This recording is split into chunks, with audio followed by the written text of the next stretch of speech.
Okay guys, just to clarify some points, right?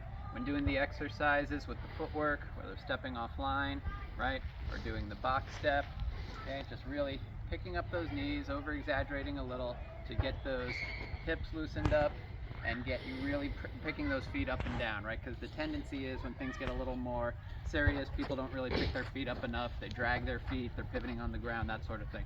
So really emphasize that. And then when doing these exercises, Yoel's running at me, right? I'm getting offline, and notice here, I'm just barely touching. He does anything, I want to keep the contact light, and as much as possible, slow down for a second, as much as possible, I'm not trying to do this. Yoel starts moving, pressure build up, I fall off balance, and I struggle. No, I want to feel as he starts moving where he's already going, so I can slowly and smoothly adjust my feet. Okay, picking the feet up and down, so there's no pressure increase, there's no distance increase. I'm just feeling where he's going so that I can move my feet as smoothly as possible in advance. Okay, and then the next stage of the drill, if he's coming, same thing again, but as he moves, right, I'm also, instead of just touching his shoulder here, I'm just finding my targets, but I'm sticking with him the exact same way. Right? The tendency is that as soon as I start using my hands, I forget about my feet, and if he like suddenly pushes into me, I'm pushed off balance, right?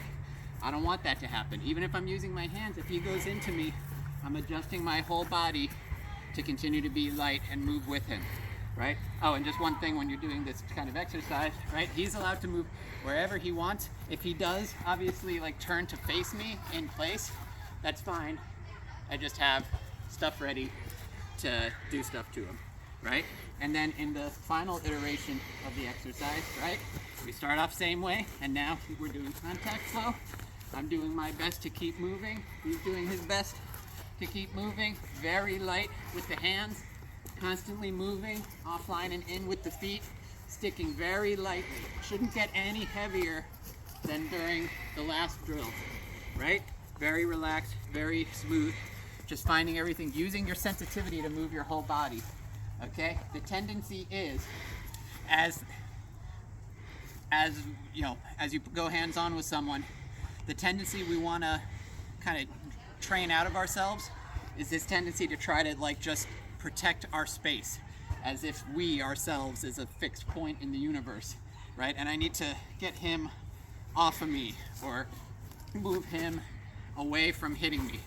But there's limits to how good that'll work if he's especially bigger, stronger, faster, armed, that sort of thing. What I want to learn instead is through my sensitivity to just abandon that space instead of protect it. And that can be on like either a macro level, right, like this, or even on a micro level. If he's already got me clinched up, instead of trying to get him off me or whatever, I just move my body to not be in that space where he's able to apply his force, right? So anything that's happening here, I'm just continually moving as opposed to engaging here. And that's the whole idea of this drill. Anything I feel, I'm just keeping my feet under me and just moving my whole body, staying very light.